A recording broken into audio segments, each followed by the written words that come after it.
Good mornings, respected Dr. Ekidas sir and my friend Dr. Kanungo and our distinguished panel of very senior dietitians and nutritionists. So as we all know, diet is a very important component in the management of diabetes. Once we are looking at diet and medical nutrition therapy, our aim is to have a good health of our patients.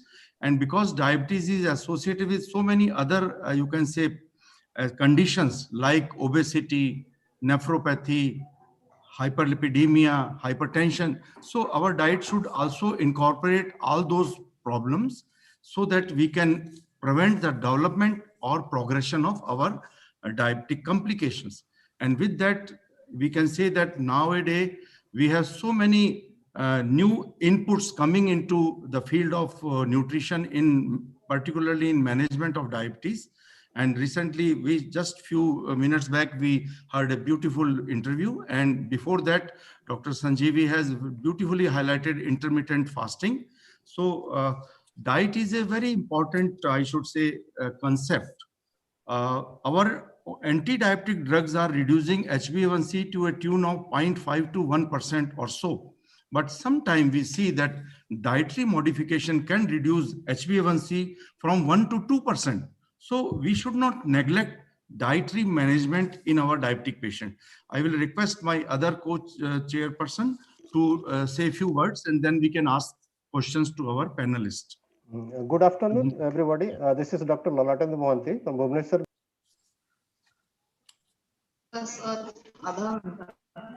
You are muted, sir. I have unmuted myself, but I am not able to start. Now we can hear you. But we can hear you, Lalatendu sir. Please continue. Okay. Yeah, we can see now. So now, am I visible also? Yes, very much, sir. Very much. All right. Good afternoon. Sorry for the technical glitches. I welcome you all to this 7th edition of NUCD and this panel of to be conducted by esteemed panelists on evidence-based diet in diabetics. We have listened to our esteemed speakers and an interview by an eminent dietitian also. I think we should proceed immediately with the panel's discussion by the panelists. I also thank Dr. Alok Kanungo for giving us. Who is also a panelist. Okay. So should we start with Professor Das? Yes, please start, sir. Yeah. Dr. Sharma, please, you can start with this. Okay. So we had a discussion on intermittent fasting. May I request Dr. Shilpa Joshi to add something practical aspect in that? It is a bit difficult. Our physicians are not really knowing how to do this in our diabetic patient because there is a concern of hypoglycemia when you are dieting. So please look at that aspect also. Thank you so much, sir, and good afternoon, everybody. The practical aspect of intermittent fasting is if a patient with diabetes is doing say 5:2, then 5 days their patient is eating and 2 days patient is not eating. Therefore, changing the medication becomes very difficult. What is very sustainable is time-restricted feeding, where a patient is not allowed to eat for 14 to 16 hours and is allowed to eat for 8 to 10 hours, depending upon what regime the patient is comfortable with. Because directly taking somebody from eating 4 to 5 meals a day to 16 hours of fasting is also a big challenge. So we begin with 14 and then you go to 16. Very importantly, in this time, the period of 8 hours, you find that, like Dharani ma'am said, patients are sometimes eating even 3 meals. So if you are going to give a sulfonylurea, you need to or insulin, you need to adjust it accordingly.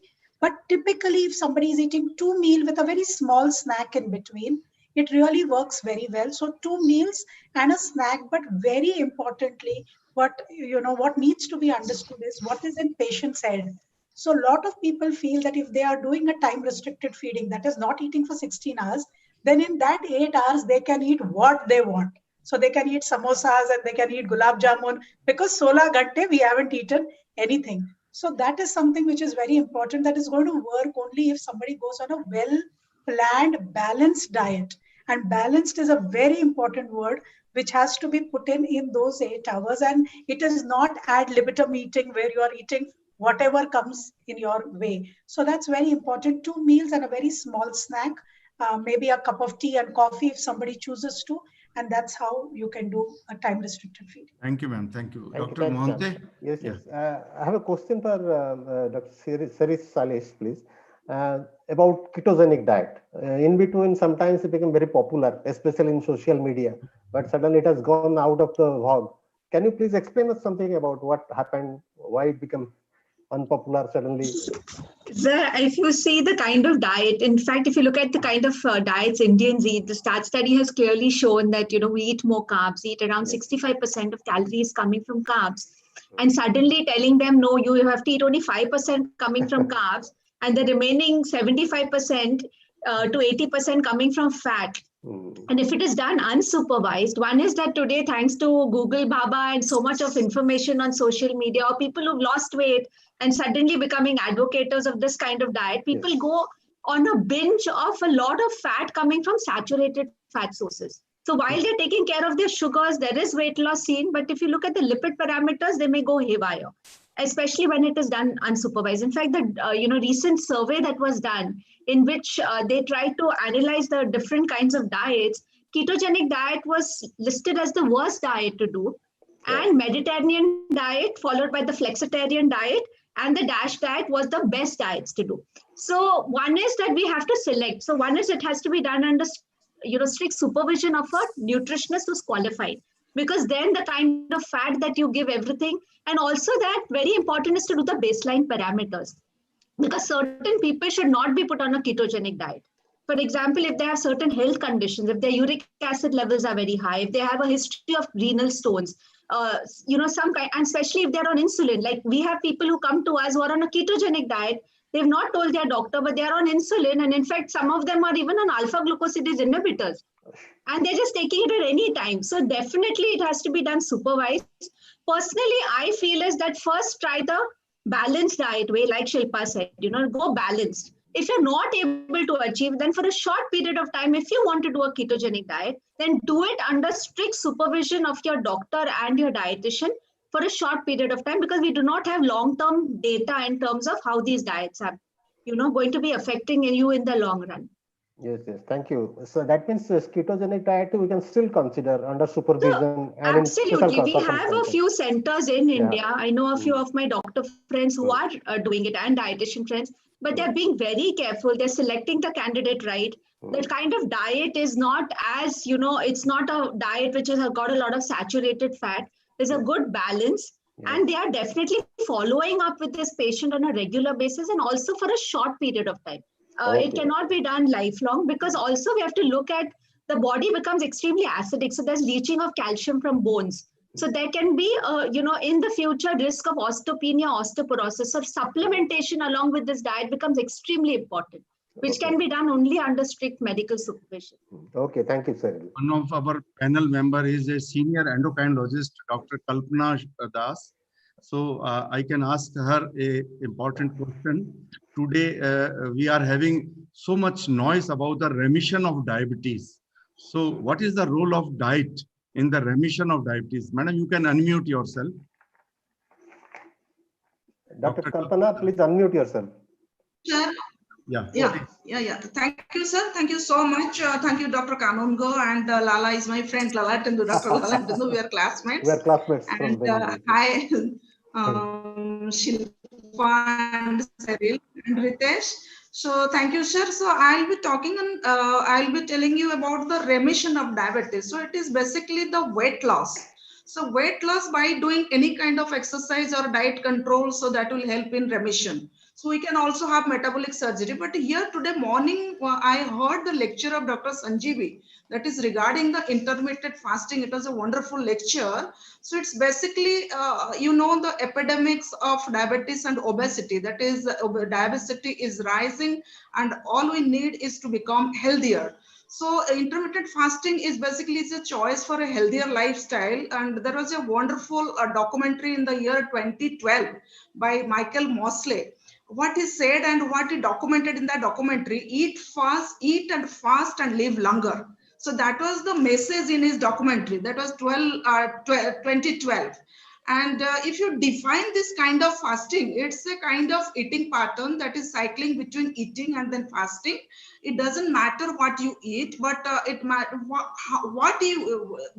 time you eat, it matters. So normally when we do any kind of fasting, as already discussed by Dr. Sanjeevi, so when we fast, in that time, what happens? The insulin goes down. So definitely when insulin goes down, the fat burns. So that is how the weight loss starts. So when the fat burns, so that becomes the energy source for all the body. Then again, if the fasting is much longer, in that case, ketone bodies, they are produced. That provides the energy to the brain. So ultimately, it's the fat which burns, and there are also other cascade of hormones that also take active participation, like leptin and ghrelin and growth hormone, and also norepinephrine. So these are all the hormones, they are all increased except the ghrelin. Ghrelin is a hunger hormone, so that is reduced. So hunger is reduced. And if you look at leptin, some data they say leptin is increased, and if leptin is increased, that is basically satiety hormone. So you can feel that I'm full, I don't want to eat anything. So that is how intermittent fasting that helps in reducing weight. So if you reduce your weight, as discussed by Dr. Sanjeevi, so definitely all the inflammatory markers, they are reduced, and the obesity reduced, the lipid profile is reduced, and diabetes also reduced, and ultimately we all get all the good beneficial effect, like we reduce the cardiovascular mortality, we also reduce cancer, and we do so many good things in our body. So this is how the diabetes also there is remission, but thing is that the BMI should be reduced to a certain level. At least 10% of the basic basal weight should be reduced, so that we can have a remission. Thank you, ma'am. Thank you very much. Because in direct trial, they have shown if a person can reduce 15 kg of weight, then there is a remission of diabetes to a tune of more than 50%. These are the patients who are having short duration of diabetes and they are obese and they are sticking to a very low caloric diet of 700 kilocalories or so. Over to you, Mahant. Okay, sir. This is a question for our famous endocrinologist, Dr. Ritesh Agrawal. Are you there, sir? Yeah, yes, sir. Yes, sir. Okay, do you think, in your opinion, is there any differences in diet for a type 1 and type 2 diabetics? Is there any specific interventions needed or any special considerations should be made depending upon type 1 and type 2 diabetics? Please, sir. Yes, sir. Again, thank you, Alok Kanungo, sir, Ashok Das, sir, and my moderator, Latendu, sir, and Sarma, sir. We are discussing on the different type of diet. And as an endocrinologist, type 1 and type 2 diabetes are the two different entity to treat. Yes. If you know, type 1 diabetes are mostly we are seeing in the patients of the younger age group or the children. So definitely diet play a major role in type 1 diabetes. To decide what type of diet a type 1 diabetes, if the patient, most of my patient, I have patients with type 1 diabetes who are 3-year-old child, 4-year-old child. So it is very difficult, and most of the time we have to find out if they are associated celiac disease because of the autoimmunity in type 1 diabetes is there or not. So the diet decision in type 1 diabetes is very difficult. They need, in fact, the patients need less diet behavior compared to the parents. The parents, they need to know more about the diet in type 1 diabetes, what type of diet they should give. And if associated with celiac disease, then it's very difficult to treat this group of patients. Type 2 diabetes, we have discussed about the different type of diet, the Mediterranean diet, DASH diet to decrease the hypertension, with monitoring the ketotic diet is there, and other type of diet. So different type of diet, and again, individualize the type 1 diabetes patient to give the type of diet. Okay, thank you, Dr. Ritesh. As you rightly highlighted, there are so many different types of diet, and Mediterranean diet is considered to be among the best. So in Indian context, how can we bring a Mediterranean diet to Indian context, Dr. Shilpa? It is for you. Okay, so a Mediterranean diet essentially is a diet where there is about 50% calories coming from very complex carbohydrate, 20%, 15 to 20% coming from proteins. And proteins, they emphasize a lot on vegetarian proteins and white meat rather than red meat. And there is a lot of intake of monounsaturated fat, which comes from nuts and oil seeds. Now, if you look at it traditionally, Sattvic Indian diet, I'm talking only Sattvic, okay? I'm not talking Rajasic and Tamasic. Sattvic Indian diet actually is very parallel to this diet, because here there is a lot of emphasis on eating whole grains, pulses, fruits, vegetables which are colored, which are local, which are seasonal, rather than everybody in India going and buying broccoli, patta gobi and phool gobi is also as good. So that is something that is emphasized on. The part which is very important is that the grain has to be whole. So unprocessed grains is what is very important. So like Dharani ma'am said, look at millets, look at cereals which are not processed, like brown rice instead of white rice. Look at the intake of lot of whole pulses. So our country is blessed with pulses. So whether it is whole pulses like chole, rajma, lobia, or it is dals, include them in your diet. Fish and white meat, that is chicken, is something which they recommend. And they recommend a lot of intake of monounsaturated fat. Now, when you talk about monounsaturated fat, always you don't have to consume olive oil. It's like 500 rupees a liter. It's very, very expensive. So one can consume groundnut oil, one can consume til oil, one can have rice bran oil, mustard oil. There is a recent paper by Dr. Anup Mishra which has shown that mustard oil is very, very good in terms of metabolic issues. So all of these oils are great. Encourage consumption of nuts and oil seeds. Sometimes nuts are expensive. So walnuts and almonds are expensive, but seeds like sesame seeds and other seeds are much cheaper and they can be consumed. One thing about Mediterranean diet, which all Indians know, is consumption of wine. Yeah. Okay. And that is what everybody waits when anything about Mediterranean diet is discussed, is they want to talk about wine. Now, the data about wine is that we know French paradox, and it has been very well described in Caucasian population that alcohol consumption actually increases HDL and lowers LDL. But we have no such data on Indian population, not at all. So whether it is wine or any other alcohol, we don't have data. And hence, I think that aspect of Mediterranean diet can be kept aside. It's for the resveratrol, and resveratrol is present in many fruits. So grape skins have it, berries have it. So you can consume resveratrol from many, many sources rather than wine. Let's keep that aside. But other than that, very good quality Sattvic Indian diet is very parallel to Mediterranean diet. Thank you, madam. Beautifully explained to how we can Indianize the Mediterranean diet. Over to you, Dr. Mohanty. Cheryl, there is a question for you from my side. What is your take in regarding to very low calorie diet in comparison to intermittent fasting? So can you please explain what you think? Absolutely. I think at the end of it, it's a calorie game. So Yes, if you lose, definitely. I mean, if there is calorie deficiency, obviously you lose weight, and as a result of which body fat is what we should focus on. And Yes. as we know, we Indians are thin fat people. So the focus, rather than being on weight loss, it should be on inch loss and loss of body fat, which we can analyze and see. So that is the most important thing, sir. So doing a calorie restricted diet as per the DIRECT trial has definitely shown remission of type 2 diabetes. They give a diet of around 800 calories. However, it's very, very important that here again, I'm saying that it has to be planned by a qualified dietitian, Yes. because we are looking at diet diversity and nutrient density.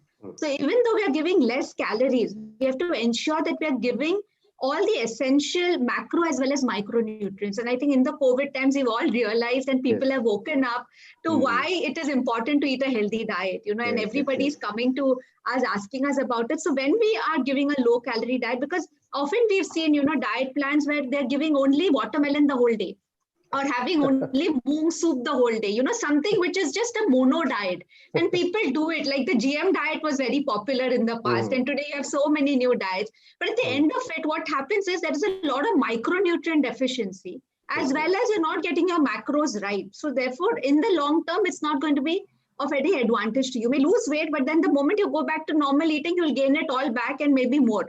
So therefore, I think more than weight loss, I think weight loss is easy. Sustenance of weight loss is a challenge. Yes, definitely. That is what we have to try and, you know, focus on. And therefore, the diet has to be planned in such a way that even if we are restricting calories, we have to ensure that there is nutrient density and diet diversity. So in continuation of this, what do you think the difference between an intermittent fasting and a very low calorie diet? So it is the same thing at the end of it, like I think Shilpa and Dharini ma'am and everybody has spoken about it. At the end of it, it is calorie restriction. We have people, in fact, even we have now Diwali is gone, Christmas is gone, New Year. What they used to do is that during the feeding period, they'll have cake or they'll have chaklis and they'll have all the unhealthy food. So what happens? And then they come to you saying that, oh, I'm doing intermittent fasting, but I'm not losing weight. And then when you ask them what you're eating during the feeding period, it's all the food that they've accumulated in the day and they're eating at that point of time. So they're not achieving calorie restriction. Thank you. So that is something which we need to emphasize on. Sure. Thank you, Saril. Next question goes to our endocrinologist, Dr. Kalpana Das. Are you there? Dr. Kalpana, please. Name is not there, sir. Okay, so I can ask it to my other friend Ritesh. Well, we are discussing diet in our diabetic patients. So can you describe the basic principles of nutrition management in our diabetic patients? Sir, as we know, the nutrition management initially also the carbohydrate is 50 to 60%, the protein is around 15 to 20%, and the various type of fats we have to consume for our diabetic patient. But yes, again, as we are discussing on the different type of type 2 diabetes patient, you have to individualize your patient because some are associated with comorbid kidney disease, some are associated with other and physically retinopathy or heart failure. They are advised not to do more physical activity. So you have to individualize the diet plan. And again, what the Salis ma'am have told, all the game is a calorie game. So you have to decide the ideal calorie for your patient by seeing the sedentary lifestyle, moderately having lifestyle, moderate work or heavy worker. So you have to decide in that way. If a patient has a normal BMI, you have to give around 15 to 1600 calorie diet. And by seeing the other comorbidity and risk of hypoglycemia, you give the amount of calorie. If the patient is obese, you have to give the negative calorie diet. And if the patient is having a BMI of less than 80, you have to give the positive calorie diet to maintain a normal balance to the patient's body weight, which will helpful in the prevention of the hypoglycemia and also helpful in the prevention of the hyperglycemia by decreasing the calorie and maintaining a good protein diet in the nephropathy cases. So these are the way you have to decide the management of diet plan in your type 2 diabetes patient. Thank you. Not only looking at the calorie, but so many comorbidities that will change the, you can say, composition of your diet, like presence of hypertension, obesity, cardiovascular disease, or liver disease, or nephropathy. Thank you very much. Yes. So over to you, Dr. Dr. Kalpana, are you there? Dr. Kalpana? Yeah, now she is there. Yeah, I'm there. Yeah. Yes. There is some question for you. Like, what do you think the glycemic index of different food items and glycemic load, how does it affect our diabetic diet? Can you please elaborate something on that? See, normally glycemic index, they are divided into three. One is low glycemic and moderate glycemic and high glycemic index foods. Yes. So the normal low glycemic means it should be 0 to 55 and 55 to 90 is moderate glycemic index, and more than that is high glycemic. So it is standardized with the glucose. Yes. So when you take glucose, so according to the blood sugar level, that is called as the 100% or high glycemic index. So that is compared to other foods like those things, they are all high glycemic foods. Whereas if you compare the brown rice, the glycemic index is much lower, and the complex carbohydrate diet, they are also having a low glycemic index foods. That is the reason when we take the low glycemic index foods, in that case we have a portion of the carbohydrate when we take. So in that case, the glycemic spot or the peak of the blood sugar will be much lower than the when compared with the other high glycemic index foods. So we normally ask the patient to take the low glycemic food, so that patient will have a less peak, like flat profile blood sugar than a high peak blood sugar in those diabetic patients. So this is called as high glycemic or low glycemic index foods. And on the other hand, the glycemic load means it is how much high glycemic foods you are taking. Like suppose fruits. So we just suggest for maybe 50 to 100 gram fruits will be okay. But you cannot say as much as fruit you can take.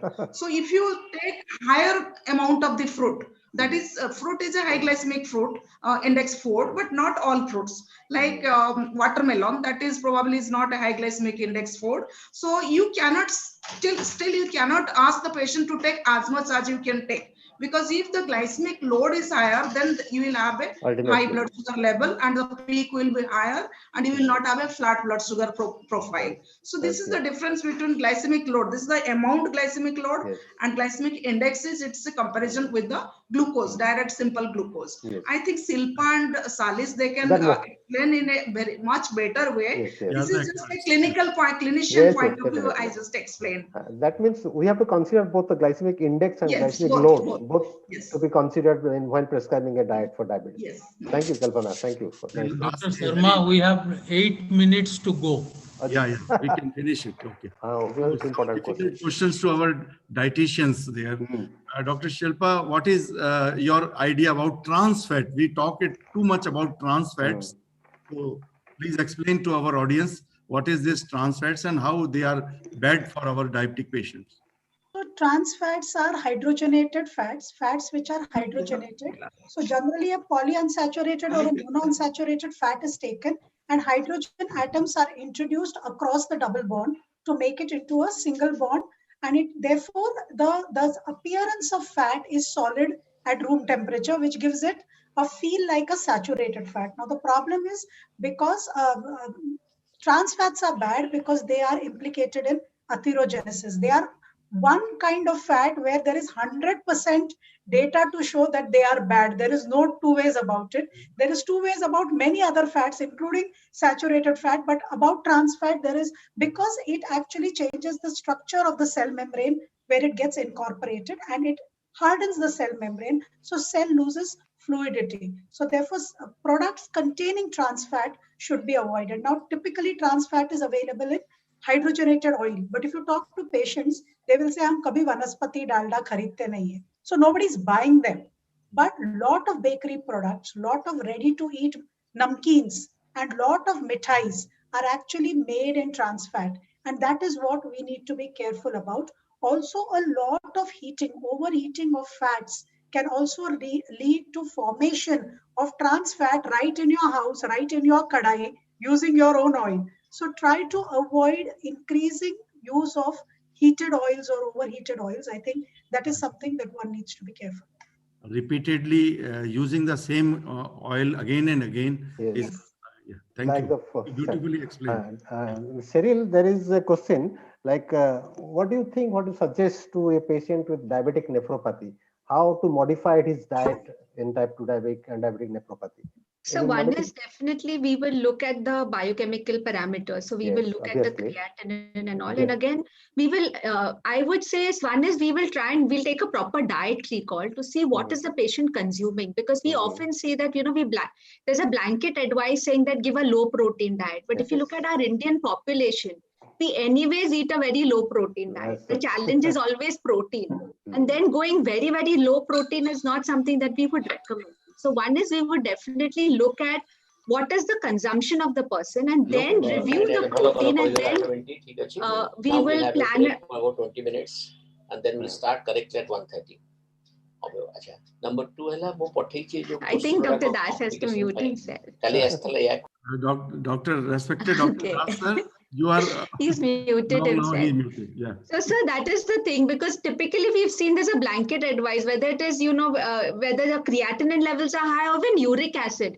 We have people who come to us for the uric acid, they have completely stopped protein.